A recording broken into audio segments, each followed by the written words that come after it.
ரூபாய் இயக்கத்தினுடைய மாநில அளவிலான சட்ட பயிற்சி முகாமில் கலந்து கொண்டிருக்கக்கூடிய அனைத்து சட்ட போராளிகளுக்கும் முதல்வர் வணக்கம். பல மாநிலங்களுக்கு பயணிக்கும் போது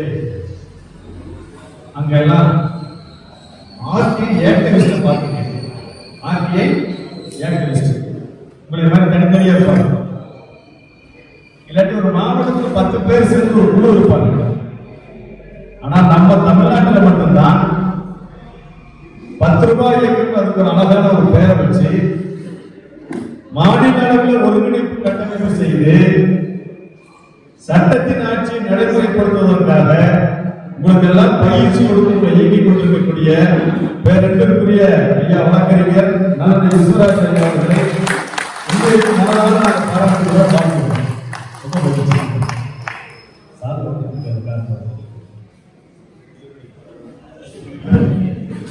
ஏன்னா தனிநபர்களால்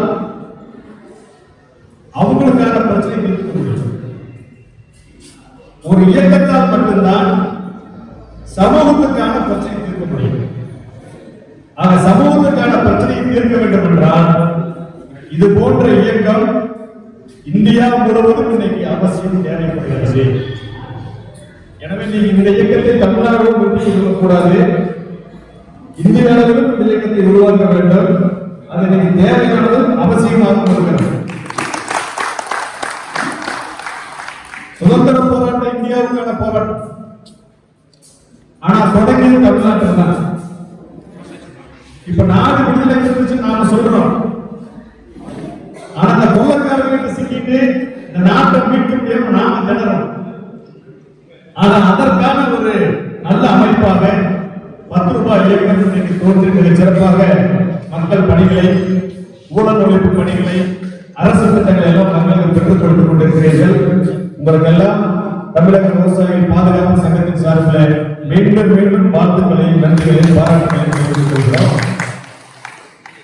10 ரூபாய் இயக்கத்தில் இருக்கக்கூடிய உங்களுக்கும் சரி, இங்கு வர முடியாமல் இருக்கக்கூடிய இந்த அமைப்பை சேர்ந்த பல்வேறு நிர்வாகிகளுக்கும் சரி, தகவல் அறிவு உரிமை சட்டத்தை எப்படி பயன்படுத்துவது, அதன் மூலமாக எவ்வாறு ஊழலை ஒழிப்பது,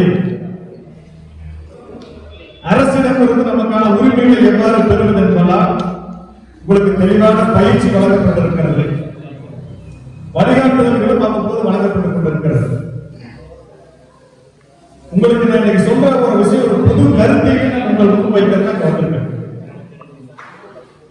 ஏன்னா இன்னைக்கு மாநிலத்திலும் சரி, மத்திய அளவிலும் சரி, ஆளுகின்ற அரசியல் கட்சியின் மீது மிகப்பெரிய அளவில் மக்களுக்கு ஒரு கோபம், ஒரு எதிர்ப்பு மனநிலை வருவதற்கு காரணம் என்னன்னு பாத்தீங்கன்னா, கீழே இருக்கக்கூடிய நிர்வாகம் சொல்லக்கூடிய இந்த அரசு துறைகள் சரியாக செயல்படாது, லஞ்சம் முதலில் மூழ்கி கிடப்பது, அதிகார வசூலியாகவும் செய்வது. இந்த நிர்வாகம் எப்போது உருவாக்கப்பட்டது பாத்தீங்கன்னா, இந்த நிர்வாகம் இந்த நாடு சுதந்திரம் பெற்றதற்கு பின்பு நம்ம நாட்டில் சுதந்திரத்திற்காக போராடிய தலைவர்களும் ஒன்று சேர்ந்து உருவாக்கப்பட்டது அல்ல. நம்ம நாட்டை ஆள வந்த, சுரண்ட வந்த, கொள்ளையடிக்க வந்த வெள்ளையர்களால் உருவாக்கப்பட்ட நிர்வாக முறை என்பதை நாம் உணர்ந்து கொள்ள வேண்டும். அப்ப கொள்ளையடிக்க வருபவனும், நம்மளை ஆள வருபவனும், நம்மளை அடக்க வருபவனும் சேர்ந்து ஒரு நிர்வாக முறை ஏற்படுத்தினா அது நமக்கானதாக இருக்குமா என்பதை நீங்கள் சிந்தித்து பாருங்கள். ஏன் இந்த அரசு அலுவலகங்கள், மக்களாட்சி நாடு, நம்மால் இயக்கப்பட்ட அரசியலமைப்பு சட்டம் இருக்கிறது, நம்ம பிரதிநிதிகள் தான் சட்டமன்றத்தில் நாடாளுமன்றத்தில் இருக்கிறார்கள். இந்த நாட்டில் தலையாக அதிகாரம் பெற்றவர்கள் யார்? நம்ம மக்களாக நாம அதிகாரம் பெற்றிருக்கிறோம். ஆனால் நடைமுறையில் என்ன இருக்குன்னா, நம்ம பிரதிநிதிகளுக்கும் நமக்காக நம்ம வரிப்பணத்தில் பணியாற்றக்கூடிய அரசு ஊழியர்களுக்கு பார்த்தீங்கன்னா மிகையான அளவு அதிகாரம் வழங்கப்பட்டிருக்கிறது. நமக்கு சேவை செய்வதற்காக நிர்வாகம் இருக்கிறது, ஆனால் நம்மை ஆள்வதற்கான வாய்ப்பு அவர்களுக்கு உருவாக்கப்பட்டிருக்கிறது. அது சட்டங்களாக இருக்கிறது, விதிகளாக இருக்கிறது.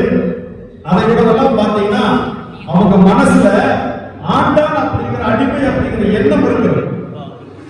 அரசு ஊழியர்கள் எண்ணம் இல்லை, மக்கள் பணியாளர்கள் எண்ணம் கிடையாது, மக்கள் தான் அவங்களுக்கு சம்பளம் கொடுக்கிற எண்ணம் கிடையாது.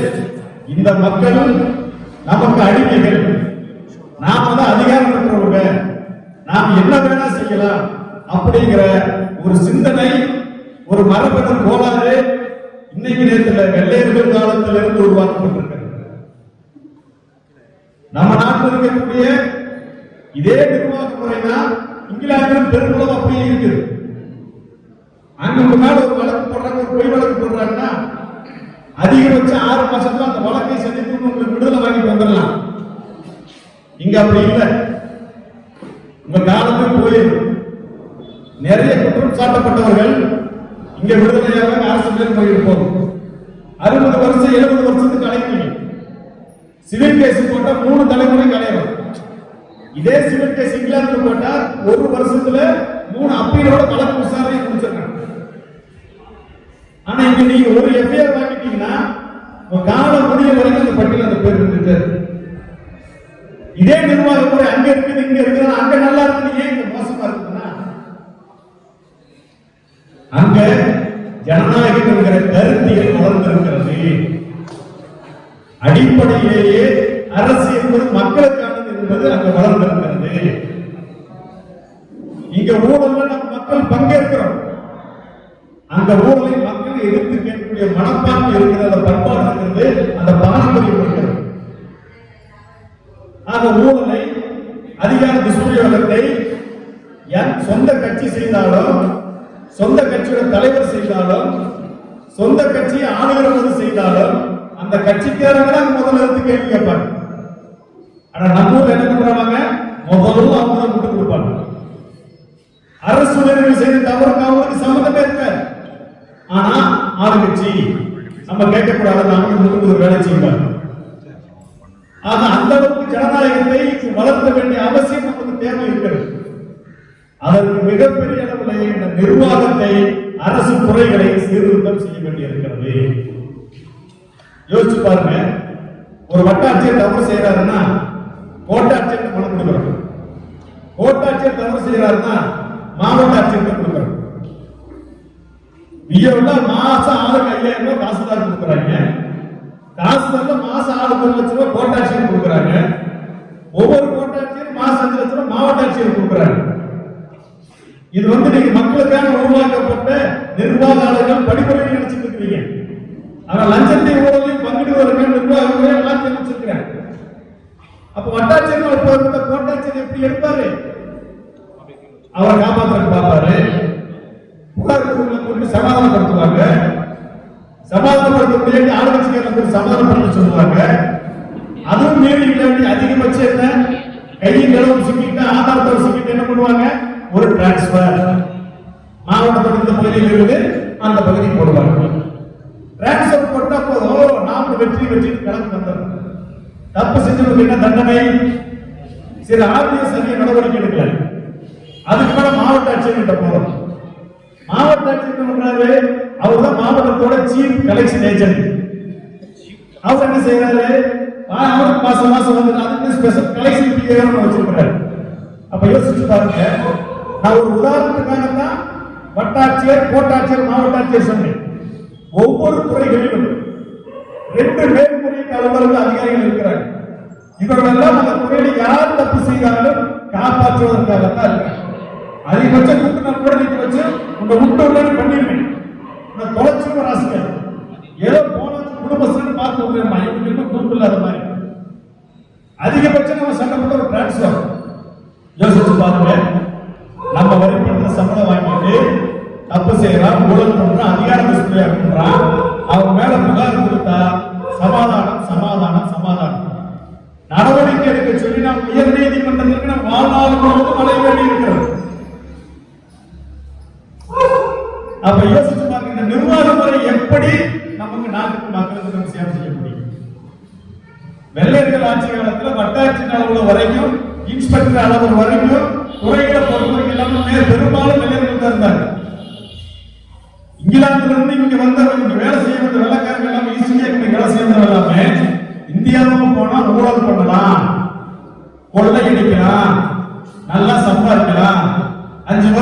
அவகாசம் அது செட்டில் ஆயிடலாம். இப்படித்தான் அங்கிருந்து எல்லாம் கிளம்பிங்க வந்தாங்க. இங்க இந்தியாவை கவர்னர் ஆண்டவங்க, சூப்பரண்ட் ஆண்டவங்க, டிஸ்ட்ரிக்ட் கலெக்டர் ஆண்டவங்க நிறைய பேருக்கு மேல இங்கிலாந்து நாடாளுமன்றத்திலே ஊழல் விசாரணை நடைபெற்றது. ஆக அதிகாரிகள், அரசு ஊழியர்கள் ஊழல் செய்தால் அவர்களை காப்பாற்றுவதற்கான நடைமுறை அப்பொழுதே உருவாக்கப்பட்டு விட்டது. நம்ம அரசியலமைப்பு சட்டத்துல லஞ்ச ஊழலை ஒழிச்சாச்சு, எழுதியாச்சு. லஞ்ச ஊழலை ஒழிப்பதற்கு லஞ்ச ஊழல் கண்காணிப்பு ஆணையத்தை போட்டாச்சு, விஜிலன்ஸ் கமிஷன் வந்தாச்சு, லோக்பால் வந்தாச்சு. தவறு நிரூபிச்சத்தை கண்டுபிடிக்கிறதுக்கு ஆதாரத்தை கண்டுபிடிக்க ஒரு மிகப்பெரிய ஒரு சட்டத்தை கொண்டு வந்தாச்சு. ஆனால் நிலைமை என்ன? 100 பேர் தப்பு செஞ்சா நம்ம ஒருத்தர் தான் கிடைக்கிறாங்க. அந்த ஒருத்தரை வச்சு நம்ம செய்யறதுல கொஞ்சம் ஒரு பயம் உருவாகி இருக்கிறது. எத்தனை நாளைக்கு தப்பு செய்யறதுக்கு தப்பிச்சுட்டே இருக்க முடியும்? நம்ம அரசியலமைப்பு சட்டத்துல பொதுநல வழக்குகள் ஒரு கான்செப்ட் இருக்கு. இந்த பொதுநல வழக்குகள் அப்படிங்கிற கான்செப்ட் இந்த முறை பார்த்தீங்கன்னா உலகத்தில் ஒரு 7 நாடுகள் இருக்கு. அதாவது நீதிமன்றங்களே பொதுநல வழக்குகள் மூலமாக ஒரு மறைமுக ஒரு சட்டத்தை ஏற்றுக் கொள்ளலாம். அது சட்டமாக நிர்வாகத்தால சட்டமன்றத்தால அமல்படுத்தப்பட வேண்டும் அப்படிங்கிற ஒரு முறை இருக்கு. அது போல ஒரு முறை இந்த நிர்வாகத்தை சாட்டை சுழற்றுவதற்கு, தவறு செய்கிற அரசு ஊழியர்களை தண்டிப்பதற்கு, விரைவாக தண்டிப்பதற்கு ஒரு நீதி அமைப்பு முறையை உருவாக்க வேண்டும். எனக்கு அருளாளர் பக்கத்தில் நடந்துக்காருங்க, நாங்க இன்னும் சட்டம் கொடுக்கிறோம். அவர் சிவில் கோர்ட்டுக்கு போலாம், நான் சிவில் கோர்ட்டுக்கு போலாம். நீதிபதி விசாரிக்கிறார். நம்ம தரப்பு வழக்கறிஞர் வாதாடுவார், அவங்க தரப்பு வழக்கறிஞர் வாதாடுவார். அப்ப நீதி தீர்ப்பு சொல்லுவோம், நீதிமன்றம் தீர்ப்பு சொல்லுது. அங்க என்னோட ஆளும் யாரும் இல்லை, அருளாளர்களோட யாரும் இல்லை. ஒரு நீதிபதி, அதாவது தனியாக அரசியலமைப்பு சட்டத்தால் உருவாக்கப்பட்ட நீதி பரிபாலனை வழங்கக்கூடிய அமைப்பு ஒரு நீதிபதி தீர்ப்பு சொல்றார். இதே ஐயா நல்ல விஸ்வநாதன் வட்டாட்சியரா இருக்கிறார். நான் அவர் மேல புகார் பண்றேன். அவர் மேல புகார் பண்ண யார் நீதிபதியா இருக்கிறதா? அவருக்கு மேல இருக்கக்கூடிய கோட்டாட்சியர் வருகிறார், கோட்டாட்சியருக்கு இருக்கக்கூடிய மாவட்ட ஆட்சியர் வருகிறார். அப்ப எப்படி நடவடிக்கை எடுப்பாங்க? நம்ம பண்ணிட்டு இருக்காரு, உதாரணத்துக்கு சொல்லுங்க, மகேசன் இருக்காரு. மகேசன் ஒரு தப்பு பண்றாரு. ஒண்ணுமில்ல, சாதாரண நம்ம எல்லோரும் அதிகமாக கையாள இருக்கக்கூடிய ஒரு பட்டா பாஸ்புக் சட்டத்தை எடுத்தோம். பட்டா பாஸ்புக் சட்டப்படி ஒரு பேரை நீக்கணும்னா யார் பேர்ல பட்டாவில் பேர் இருக்கோ அவங்க பேருக்கு ஒரு நோட்டீஸ் கொடுத்து விசாரிச்சு தான் உத்தரவு போடணும். இதான் பட்டா பாஸ்புக் ஆக்ட். ஆனா நம்ம ஊர்ல என்ன நடக்குது? 5000 ரூபாய் பட்டால பேர் சேர்த்துருவோம், 10,000 ரூபாய் பேரை நீக்கிடுவான். அதை சரி பண்றதுக்கு நம்ம ஆர்டிஓ அப்பீல் போடணும், கலெக்டர் அப்பீல் போடணும். அப்பீல் போடுறது அவன் என்ன பண்ணுவான்? ஒரு சிவில் கேஸ் போட்டு வச்சுருவான். சிவில் கேஸ் வரைக்கும் பட்டாவை சேஞ்ச் பண்ண நம்மளை சொல்லி நம்ம ரிப்போர்ட் கொடுப்போம். ஆனா ஒரு சட்டத்தை தவறாக பயன்படுத்துறாங்க. இப்ப மகேஸ்வரியா ஒரு வட்டாட்சியர், இவர் ஒரு விசாரிக்க ஒரு பட்டா ஒரு பேரை நீக்கி விடுறாரு. அப்ப அது சட்டப்படி தவறு. சட்டப்படி தவறு அப்படின்னா அதுக்காக இது போல நடவடிக்கை எடுப்பதற்கு அதற்கான அதிகாரத்தை கோட்டாட்சியர் மாவட்ட ஆட்சியரிடமிருந்து எடுக்க வேண்டும். அரசு ஊழியர்கள் கீழே இருந்து மேல இருந்து ஐஏஎஸ் ஐபிஎஸ் வரைக்கும் யார் தவறு செய்தாலும் அவர்கள் மீது நடவடிக்கை எடுக்கக்கூடிய அதிகாரத்தை அரசு துறைகளுக்கு வழங்கவே கூடாது. அதை முழுசா எடுக்கணும், அதை முழுசா சீரமைக்கணும். இங்கேயாவது பரவாயில்ல, வட்டாட்சியருக்கு மேல கோட்டாட்சியர் போய் 100 பேருக்கு ஒருத்தர் மேலே பனிஷ்மெண்ட் வாங்கிடணும். இந்த கலெக்டர் ஆடுறாங்களே ஆட்டம், அடிக்கிறாங்களே கொள்ள, அதை யார் காப்பாற்றுறா? செக்ரட்டரியேட்டை கொடுத்து ஆள் காப்பாற்றுறாங்க. செக்ரட்டரியேட்டை காப்பாற்றுற நேரம் சீனியரா இருக்கிறவங்க. அப்போ நீங்க தலைமை செயலகத்தில் கொள்கை முடிவு எடுக்கும் போது பல ஆயிரம் கோடி ஊழல் நடக்கும். அதெல்லாம் கேட்கறதுக்கு, கண்டுபிடிக்கிறதுக்கு, ஆதாரம் நடவடிக்கை எடுக்கிறது யார்? தலைமை செயலாளர் தலைமையிலான குழு. அந்த குழு தமிழ்நாட்டில் எத்தனை ஐஏஎஸ் ஐபிஎஸ் நடவடிக்கை எடுக்கணும் யோசிச்சு பார்த்து வரல. கலெக்டர் மேலேயே பெட்டிஷன் போடணும். அந்த வீட்டு யாருக்கு விசாரிக்க வருது? கலெக்டருக்கே வந்து சேருது.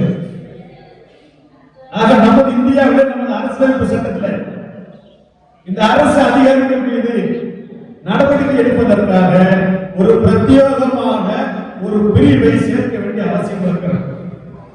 நிர்வாக நீதிமன்றங்கள் என்கிற பெயரில் மாவட்ட அளவிலே மாநில அளவில் எல்லாம் நிர்வாக நீதிமன்றம் அட்மினிஸ்ட்ரேட்டிவ் ஜஸ்டிஸ் கோர்ட் ஏற்படுத்த வேண்டிய அவசியம் இருக்கிறது. மாவட்ட நீதிபதி தலைமையிலான அந்த மாவட்ட நீதிபதி அளவில் ஒரு நீதிபதி நியமிக்கணும். மாவட்ட அளவில் இந்த மாதிரி இன்னொரு வட்டாட்சியர் பட்டா பாஸ்போர்ட் சட்டத்துக்கு விரோதமா என் பேர் நீக்கிட்டாரு, எனக்கு நோட்டீஸ் கொடுத்து விசாரணைக்கு கூப்பிடலன்னா உடனடியாக நீங்க ஒரு வழக்கு போடணும். அந்த வழக்கு ஒரு 3 மாசத்துக்குள்ள விசாரணைக்கு முடியணும். நீங்க அங்க போய் போட்டு உங்க பேர் சேர்த்து கொடுத்து பண்ணல. ஆக நிர்வாகத்தை சீரமைக்காமல் விட்டோம்னா இன்னும் எத்தனை விஜய் ஆட்சிக்கு வந்தாலும் மாற்றத்தை கொண்டு வர முடியாது. விஜய் தலைமை வருவார், அமைச்சர் அங்க போடுவாங்க, கலெக்டர் ஆபீஸ்ல போடுவாங்க. இங்க வட்டாட்சியர் மாவட்ட ஆட்சியர் என்ன பண்றாங்க? நம்ம கிராம நிர்வாக அலுவலகத்தில் என்ன நடக்குது, ஊராட்சி மன்ற அலுவலகத்தில் என்ன நடக்குது? அப்ப இவங்க திருத்த முடியுமா? இவர்களை திருத்த வேண்டும் என்றால் நாம சொன்ன மாதிரி நம்ம அரசியலமைப்பு சட்டத்துல எப்படி நுகர்வோருக்கான உரிமைகளுக்கு தனியாக ஒரு ஆணையத்தை உருவாக்கி மாவட்ட அளவில் நுகர்வோர் ஆணையம், அவர்களுக்கான மாவட்ட அளவில் ஒரு குழு, ஒரு விழிப்புணர்வு, ஒரு பயிற்சி, பல்வேறு இயக்கங்கள் இருக்கிறதோ அது போன்ற அரசு ஊழியர்கள் தவறு செய்யும் போது நடவடிக்கை எடுக்கும் அதிகாரத்தை அரசு நிர்வாகத்திடமிருந்து முழுசாக எடுத்து அதை சட்டப்படி தண்டனைக்குரிய குற்றமாக எந்தெந்த சட்டத்தில் எந்தெந்த விதியில இதெல்லாம் தவறு என்று சொல்லியிருக்காங்க, தண்டனை சொல்லியிருக்கிறாங்களோ அதை மீறி அரசு ஊழியர்கள் தவறு செய்யும் போது அவர்கள் மீது நடவடிக்கை எடுப்பதற்கு நேரடியாக நீதிமன்றத்தில் வழக்கு தாக்கல் செய்வதற்கான ஒரு முறையை நம்ம நாட்டில் உருவாக்க வேண்டியிருக்கிறது. அரசியல் சட்டத்தை திருத்தத்தை கொண்டு வரணும், இந்தியா முழுவதும் அமல்படுத்தணும், மாவட்ட நீதிமன்றங்களை உருவாக்கணும், அதற்கு நீதிபதிகளுக்கு பயிற்சிகளை கொடுக்கணும், அவங்க எப்படி எல்லாம் ஊழியர்களை தண்டிக்கணும், எப்படி எல்லாம் பதவி பண்ணணும், எப்படி எல்லாம் அவங்க சொந்த வசூல் பண்ண எல்லா அதிகாரத்தையும் நீதிமன்றத்தை கொடுக்கணும். நாம ஓட்டு போட்டு தேர்ந்தெடுக்கும் பிரதிநிதிகள் குடிக்கடி 5 வருஷம் மாத்திடுறோம். 5 வருஷமா வளர்ச்சி கொலை நம்மளால தீர்வு காண முடியுதா? யோசிச்சு பாருங்க. அரசு ஊழியர்கள் பணிக்கு சேர்ந்துட்டாங்க, 30 வயசுல சேர்ந்துட்டா 30 வயசு சொல்லிட்டாங்க. அதிகபட்சம் டிரான்ஸ்பர் ஆதாரமே சொன்னா கூட நம்ம கையில காலம் நம்ம ஓடிடுறோம். யோசிச்சு பாருங்க. ஆக இந்த நிர்வாகம், அதாவது ஜனநாயகம் என்பது ஒரே நாள்ல புதுசா மக்களுக்கு சேர்த்திருக்காரு. அரசியலமைப்பு சட்டம் நமக்கு பல்வேறு அடிப்படை உரிமைகளை வழங்கியாச்சு. இந்த நாட்டுடைய குடிமகன், நாட்டுடைய முதல்வர் மக்கள், இந்த மக்களுக்கு இந்த அரசியல் என்ன நடக்குது தெரியணும். அது பேர் ரைட் டு நோ அப்படிங்கிற கான்செப்ட். இதுக்கு முன்னாடி இந்த மாதிரி அரசு நிர்வாகங்களுக்கு தகவல் வேணும்னா ஒரு மனுவை போட்டு உயர்நீதிமன்றத்துக்கு போய் 10,000 20,000 செலவு பண்ணி ஆவணங்களை வாங்கிட்டு இருந்தோம். அதற்கும் அரசாங்கம் அதை முதல் உச்ச நீதிமன்றத்து வரைக்கும் கொடுத்துட்டோம். ஆனா இன்னைக்கு அதை அமல்படுத்துவதற்காக தகவல் உரிமை சட்டம் கொண்டு வந்து 10 ரூபாய் அந்த வேலை யோசிச்சு பாருங்க. அப்ப இதற்காக இந்த அரசு ஊழியர்கள் நம்ம யாரு மேல இங்க இருக்கிற எல்லாரும் சொல்றேன், ஒரே நான் சொல்றது சரியான கைது. எம்எல்ஏ எம்பி மேல எத்தனை பேர் வரைக்கும் பெட்டிஷன் போட்டு ஊழல் பண்ணிருக்காங்க? நீங்க எம்எல்ஏ மேல, எம்பி மேல, அமைச்சர் மேல ஊழல் பண்ணி யாரும் பெட்டிஷன் போடவில்லையா? சரி, அரசு ஊழியர்கள் மேல எத்தனை பேர் பெட்டிஷன் போட்டிருக்கீங்க? அப்போ நம்ம பிரச்சனைக்கு தீர்வை நாம் எங்க ஏற்படுத்தணும் யோசிக்க. கீழே வந்து சாதாரணமாக அலுவலகத்தை தூய்மை செய்யக்கூடிய தூய்மை பணியாளர்கள் இருந்து, மாவட்ட ஆட்சியர்கள் இருந்து, IAS IPS இருந்து, தலைமைச் செயலாளர் நம்ம கேள்வி கேட்கிறோம். எத்தனையோ IAS மேல ஊழல் வழக்குகள் பெண்டிங் கிடக்குது, அமைச்சர்கள் மேல பெண்டிங் கிடக்குது. ஊழல் செய்பவர்களை காப்பாற்றுவதற்காகத்தான் லஞ்ச ஒழிப்பு ஆணையம் கொடுக்கிறது, லஞ்ச ஒழிப்பு இருக்குது. அமைச்சர் லஞ்ச ஊழல் லோக்பால பெட்டிஷன் போட்டு தமிழ்நாடு வரைக்கும் ஒருத்தர் தண்டிக்க முடியுதா? லஞ்ச ஒழிப்புத்துறை யாருக்கு இருக்குது? முதல்வருக்கு கீழே இருக்குது. யார் மேல பெட்டிஷன் போடுறோம்? முதல்வர் மேல போடுறோம். அங்க இருக்க அவருக்கு கீழே இருக்கிற அமைச்சர்கள் மேல போடுறோம். அவர் ஜெயிச்சு வச்சு முதல்வர் ஆட்கள் மேல பெட்டிஷன் போடுறோம். எம்எல்ஏ மேல போடுறோம், MP மேல போடுறோம். அப்புறம் எப்படி ஒரு நடவடிக்கை எடுப்பார்? ஆக தேர்தல் ஆணையத்தை போல குறைந்தபட்சம் லஞ்சம் ஊழல் ஒழிப்பதற்கு தனியாக ஒரு ஆணையத்தை உருவாக்க வேண்டும். சுயேட்சை அதிகாரங்கள் அமைப்பாக இருக்கணும். அதே போல காவல்துறை, மத்திய புலனாய்வு, சிபிஐ, அமலாக்கத்துறை, இதெல்லாம் மக்களுக்கு சேவை செய்யக்கூடிய அமைப்புகள். இந்த அமைப்புகள் நிறைய நாடுகள் சுயேட்சை ஆணையமா வச்சிருக்கிறாங்க. மேலிருக்கிற அதிகாரத்தை மாற்ற முடியும், ஆணையத்தை அரசு இயக்க முடியாது. நினைச்சு நம்ம ஒன்றியம் வட்டம் மாவட்டம் எப்படி போன் போட முடியாது. போன வச்சு ஓடி இருக்குமா, நினைச்ச நேரத்தில் டிரான்ஸ்பர் பண்ண முடியாது.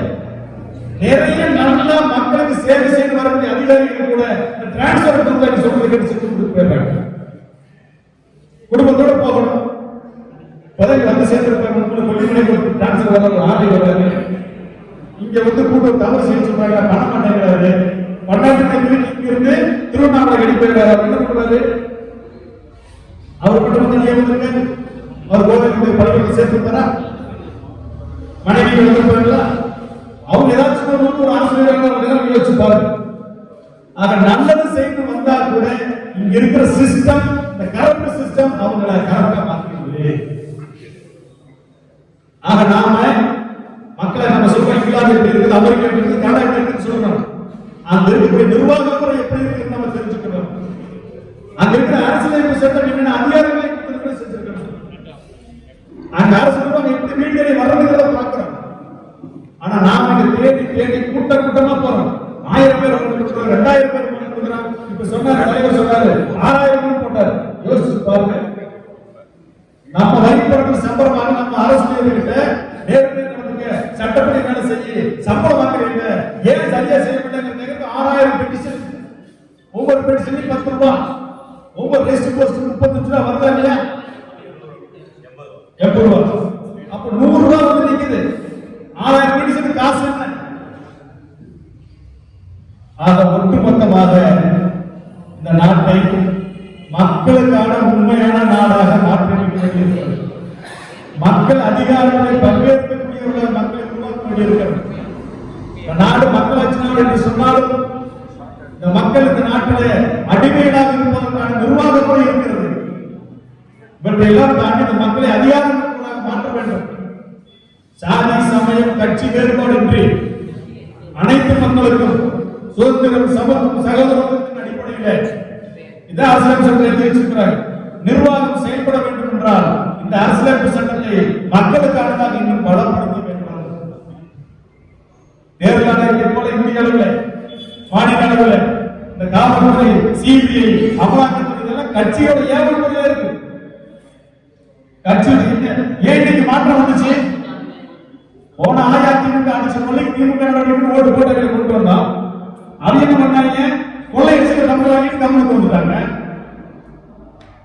இப்ப இதே 5 வருஷத்துல கொள்ளையடிச்சிருக்காங்க, ஏகப்பட்ட பெட்டிஷன் ஆதாரத்தோட போட்டு வச்சிருக்கான். 5000 பஞ்சாயத்து கம்மியா போச்சு. இதே கூட்டணி வந்து 2 சீட்டு உட்கார வச்சுட்டாங்க. நீங்க நடவடிக்கை எடுக்க முடியுமா? யோசிச்சு பாருங்க. அப்ப நம்ம பணத்தை கொள்ளையடிக்கிறான், நடவடிக்கை எடுக்க முடியல. காரணம் அதிகாரம் இருக்குது. அப்ப அந்த அதிகாரங்கள் குறைந்தபட்சம் நிறைய மேம்பட்ட நாடுகள் இருக்கிற சுயேட்சையான அரசியலமைப்பு சட்ட அதிகாரம் கொண்ட அந்தஸ்து கொண்ட ஆணையங்களாக மாற்றியமைக்கப்பட வேண்டும். அந்த ஆணையங்களாக மாற்றியமைச்சாதான் குறைந்தபட்சமாக நாம அவர்கள் மீது நடவடிக்கை எடுக்கணும். ஆக நிர்வாக நீதிமன்றம், அட்மினிஸ்ட்ரேட்டிவ் கோர்ட் என்கிற ஒரு அமைப்பு முறையை இந்திய அரசியலமைப்பு நாம் உருவாக்க வேண்டியிருக்கிறது. அதற்காக கோரிக்கை நாம் எல்லாம் இயங்க வேண்டியிருக்கிறது. காவல்துறையை, வருமான வரித்துறை, வருமான புலனாய்வுத்துறை மிகப்பெரிய ஊழல் நடக்கிற இடம். ஒரு நோட்டீஸ் வருமா, நீங்க அக்கௌண்ட் சேர்த்து போவீங்க, 25% கொடுத்தா வேலை முடிச்சு. எவனுமே இல்லாம உலகமாக ஊழல் நடக்குது வருமான வரித்துறையில். அதான் நம்ம கவனத்துக்கே வர்றதில்லை. ஆக இந்த மாதிரி வருமான புலனாய்வுத்துறையிலிருந்து, அமலாக்கத்துறையிலிருந்து, சிபிஐ, நம்ம காவல்துறையிலிருந்து இது போன்ற நிர்வாக அளவுகளை நாம் உருவாக்கி போராடி வென்று அமலுக்கு கொண்டு வந்தோம்னால்தான் படிப்படியாக நாம மக்களாட்சி இந்த நாட்டிலே மக்களுக்கு அதிகாரத்தை நாம் கொடுக்க முடியும். 6000 பெட்டிஷன் போட்டுக்க, இன்னும் 10,000 சேர்த்து போட்டுக்க. ஒரு விசாரணை அதிகாரி போட்டு அறிக்கை சாதனை போடுறான், அவங்க மேல நம்ம பெட்டிஷன் போடுறோம். அது எப்படி இருக்கா பாருங்க. இல்ல டிரான்ஸ்ஃபர் வாங்கிட்டு ஓடிடுறாங்க இல்லையா? அந்த ஊருக்கு நான் மீண்டும் ஒரு 6 மெடிசன் போட வேண்டியது இருக்கு. இவர்கள் எப்ப தண்டிக்கிறது, எப்ப வீட்டுக்கு அனுப்புறது? அதற்கான சட்டங்களும் அமைப்பு வருவதில்லை. அதைத்தான் நிர்வாக நீதிமன்ற முறை ஒன்றை உருவாக்க வேண்டும் என நாம் தொடர்ச்சியாக வலியுறுத்த வேண்டும். ஒரு பிரச்சனை இருக்குது, நீடித்த பிரச்சனையாக இருக்கிறது, நீடித்த சிக்கலாக இருக்கிறது அப்படின்னா அதற்கு தீர்வு காண்பதற்கான வழிமுறைகளையும் நாம் தான் முன்வைத்து போராட வேண்டும். பிரச்சனை போராடுறது இந்த பிரச்சனைக்கு தீர்வு இது சிறப்பாக இருக்கிறது, பல்வேறு நாடுகளில் இருக்கிறது, இந்த அமைப்புகளை சுருவாக இருக்கிறது என்பதையும் நாம மக்கள் முன்பு அரசு முன்பு வைத்து நாம் போராடி கொள்ள அவசியம் இருக்கிறது. இதைத்தான் இந்தியாவுடைய 2வது சுதந்திர போராட்டம் என்று நாம் சொல்கிறோம். வெள்ளக்கார போயிட்டான், அரசியலமைப்பு சட்டம் வந்துருச்சு, அதிகாரம் வெள்ளையிலிருந்து அதிகார வர்க்கத்துக்கு மாறி போச்சு, மக்களுக்கு அல்ல. மக்களுக்கு உண்மையான அதிகாரம் வேண்டும் என்று நாம் போராடுவது, கோரிக்கை வைப்பது, இயங்குவது, இதுதான் உண்மையான இந்த நாட்டிலே, அதாவது அதிகாரத்திடமிருந்து இன்னொரு காரடி ஆதிக்கத்திடமிருந்து விடுதலை பெற்று இருக்கக்கூடிய இந்த நிர்வாக முறையிலிருந்து நாம் சுதந்திரம் பெற்றவர்களாக, உரிமை பெற்றவர்களாக இயங்குவதற்கு எடுக்கக்கூடியதுதான் இந்த நாட்டுடைய உண்மையான மக்களுக்கான சுதந்திர போராட்டம். அதைத்தான் 2வது சுதந்திர போராட்டம் சொல்லி நாம் அழைக்க வேண்டும். அந்த 2வது சுதந்திர போராட்டத்திற்கு நாம் எல்லாம் பங்கெடுப்பதற்கு தயாராக இருக்க வேண்டும். யார் தயாராக? இந்த முயற்சி ஏதாச்சும் அரசியல் கட்சி எடுக்குமா? யாராச்சும் அரசு உரிமைகள் எடுப்பாங்களா? எடுக்கவே மாட்டாங்க. அவங்க எல்லாம் சொகுசாக பாதுகாப்பாக இந்த நிர்வாக முறையில ஒழிச்சிட்டு இருக்கிறாங்க. இந்த நிர்வாக முறையில் அவர்களை பாதுகாத்துக் கொண்டிருக்கிறது, இந்த சட்டங்கள் அவர்களை பாதுகாத்துக் கொண்டிருக்கிறது. அப்ப யார் நடவடிக்கை எடுக்கணும்னா நம்மை போன்ற சட்ட போராளிகள் தான் அவர்களை நாம் நடவடிக்கை எடுக்க வேண்டும். 200 ஆண்டு காலம் எப்படி விடுதலை போராட்டம் நடைபெற்றதோ அது போல 200 வருஷம் ஆனாலும் கவலைப்படாத நாம் இன்னைக்கு தொடங்கி மக்களிடம் பேசி பல்வேறு மாற்றங்களை, போராட்டங்களை, கூட்டங்களை, அமைப்புகளை எல்லாம் ஒருங்கிணைத்து இயங்கி நாம் இந்த மாற்றத்தை கொண்டு வர வேண்டும். அப்படி கொண்டு வந்தோம்னா தான் இந்த நாடு நமக்கானதாக இருக்கும். இல்லாட்டி இந்த நாடு நாசமா இருக்கிறது டயலாக் மட்டும் பேசிட்டு அவ்வளவு மோசமா இருக்கு. ஆக அந்த நாட்டில் மக்களுக்கான அதிகாரத்தை பெறுவதற்கான 2வது சுதந்திர போராட்டத்தில் நாம் அனைவரும் இணைந்து பங்கெடுக்க வேண்டும். அது நம் தலையாக கடமையாக இருக்க வேண்டும். அதன் போது நாம் எடுக்கும் போது வழக்கு சிறை வரும், வழக்கு சிறையெல்லாம் பார்த்து கொடுத்தோம். அடுத்த நாடுகளும் அடுத்த போராட்டத்துக்கு தொடர்பு நான் முடிவு போட்டேன். சொல்றேன் வந்தது தொடர்ந்தார் கைப்பற்றி போராட்ட கூட்டம் கருத்தார் குண்டாசோகி பார்த்து அது ஆர்வம் இருக்கிறார். பல வழக்குல பார்த்து நான் இருக்கிறேன். ஆனா என்ன அப்படின்னா ஜெயிலு மாதிரி ஒரு ஜாலியான இடம் கிடையாது. ரொம்ப அருமையான இடம். நான் அதுக்கெல்லாம் பேர் வச்சு கவர்மெண்ட் ஹாஸ்டல். அங்க நம்ம செக்யூரிட்டி சொல்றாங்களா, கல்லோட சொல்றாங்களா, இல்ல கிணறு சொல்றாங்களா? ஒண்ணுமே கிடையாது. 3 வேளை சோறு, 2 வேளை டீ, பேப்பர் படிக்கிறீங்க, புக்கு படிக்கலாம், நல்லா தூங்கலாம், எழுதலாம். இதுக்கு மேல இதுல யாரையும் செய்ய சொன்னா என்னங்க ஐயா? இப்பெல்லாம் 3 வேளை சாப்பாடு தரமா போடுறாங்க. முதல்ல சிறையில உணவு கொடுமை இருந்துச்சு. 2019 நான் 2 முறை போயிருந்தேன். அப்பெல்லாம் உணவு கொடுமை இருந்துச்சு. தமிழ்நாடு கூட பார்த்தீங்கன்னா சிறைகள்ல உணவு மிகச்சிறப்பாக இருக்கு. வட இந்தியாவிலிருந்து வரக்கூடிய வடமாநிலத்தில் நிறைய போய் வழக்கு அடைச்சிடறாங்க. திருட்டு வழக்கு ஆளுகளை கேட்டு குடிச்சு அடைச்சிடறாங்க. அவங்க ஜாமீனே போடுறதில்லை. ஏப்பா ஜாமீன் போடுறதுன்னு என்ன சொல்றாங்கன்னா, இந்த சாப்பாட்டுக்கு தண்ணிக்கு தான் நான் ஊர் விட்டு வரேன், இந்த சாப்பாட்டுக்கு இந்த தண்ணிக்கு ஊர் விட்டு வரேன், இங்க வந்து உங்ககிட்ட கொட்டி கொட்டியா ரூம்ல தயாரப்பட்டாங்க படுத்து வச்சு முளைச்சுதான் சாப்பிட வேண்டியது இருக்கு. ஒரு கேஸ் வாங்கினா அதோட சொகுசு எல்லாமே கிடைக்குது. நான் தண்டனை கிடைச்சிட்டு ஜாலியா ஊருக்கு போயிடுறேன். இந்தியாவுக்கு யாரை கேட்டாலும் அதே வார்த்தை. அப்ப யோசிச்சு பாருங்க. ஆக சிறை வழக்குகளோடு நாள பழகிக் கொள்வோம். சிறைகளை கொண்டாடுவோம். கொள்ளையடிச்சுட்டு ஊழல் பண்ணிட்டு கொலை பண்ணிட்டு தகாத சம்பவங்களை செஞ்சுட்டு சிறைக்கு போனா அது இருக்கு, அது தவறு. ஆனா அந்த நாட்டுக்காக மக்களுக்காக மாற்றத்துக்காக ஒரு சிறைக்கு போனீங்கன்னா அந்த சிறையில் இருக்கும்போது கிடைக்கிற மனநிலையை விட உலகத்தில் மகிழ்ச்சியை கிடையாது. சிறையில ஒரு நாள் கவலைப்படவே இல்லை, நல்லா பொசு பொசு தூங்குவேன், எந்திரிச்சு உட்கார்ந்து படிப்பேன், நோட்டு பக்கத்தே இருக்க அப்படியே படிச்சுட்டே இருக்குவேன், வீட்டில் இருக்கும்போது தூங்கிடுவேன். சாப்பாடு நேரத்துக்கு எடுக்கும்போது சாப்பாடு கூட சாப்பிடுவேன். தினசரி வழக்கறிஞர்கள் மாலை நேரம் பார்ப்பேன். எவ்வளவு அருமையான நீங்க யோசிப்பாரு. நான் வீட்டுல படிக்கணும் வாங்கி வச்சேன் ஒரு 2000-3000 புத்தகம் கிடைக்குது. 40 புத்தகங்களை அந்த 30 நாள் சரியா படிச்சு முடிச்சேன். ஒரு குண்டல் சட்டை போடுவாங்கன்னு நினைச்சேன், ஓட்ட ஒரு 300 புத்தகம் படிச்சுலாம் நினைச்சேன். அதுக்கு வாய்ப்பு இல்லை, ஜாமீன் கிடைச்சாச்சு, வந்தாச்சு. வெளியே வந்ததுக்கு அப்புறம் ஒரு புத்தகம் படிக்க முடிச்சுதான். ஆக நாம் எல்லாம் ஒருங்கிணைந்து அமைப்புகள் பலவாறாக இருக்கலாம், நாம் கூட்டமைப்பாக இருக்கலாம். நோக்கங்கள் ஒன்று, மக்களுக்கு அதிகாரத்தை பெற்றுக் கொடுக்க வேண்டும். லஞ்சம் மூலம் அதிகாரம் சுமையாற்ற மக்களுக்கு உணர்வு பெற்றுக் கொடுக்க வேண்டும். மக்களை அதிகாரத்திற்கு மாற்றம் நோக்கத்தில் நாம் அனைவரும் இணைந்து பயணிக்க வேண்டும் என்பதை கொண்டு தொடர்ச்சியாக நாம் முன்வச்ச கருத்துக்களை மாற்று கருத்துக்கள் இருந்தாலும் சரி, இதை விட சிறப்பான கருத்துக்கள் இருந்தாலும் சரி, உட்கார்வோம், பேசுவோம், ஒரு வழிமுறையை வகுப்போம்.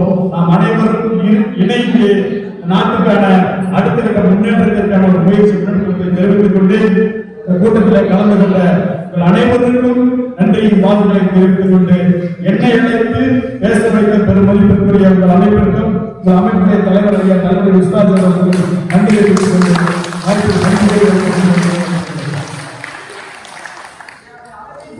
இந்த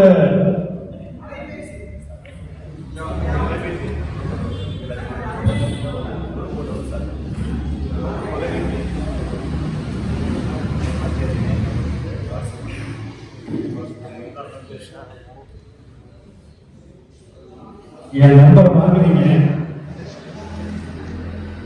நான் இந்த மாதிரி கூட்டங்கள்ல போராட்டங்கள்ல நிறைய பயணிச்சிருக்கக்கூடிய ஆளு,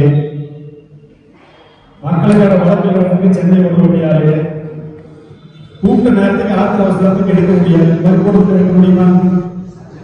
இந்நேரம் 20 மிஸ்டு கால், அந்த 20 மிஸ்டு கால் பேச முடியாது. இன்னொரு 20 மிஸ்டு கால் வரும். நைட்டு 11 வரைக்கும் பேசுவேன்.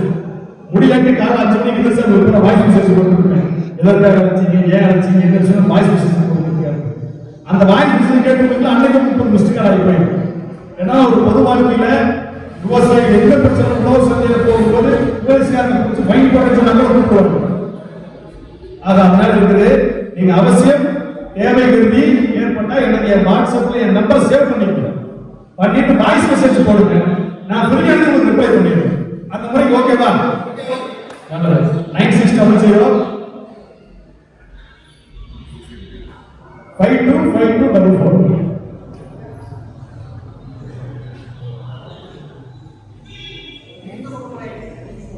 நான் சொல்லக்கூடிய எல்லா வழிமுறைகளும் எல்லா ஆலோசனைகளும் நானும் ஐயா விஸ்வநாதனுக்கும் சேர்த்து ஆலோசனை பண்ணுறேன்.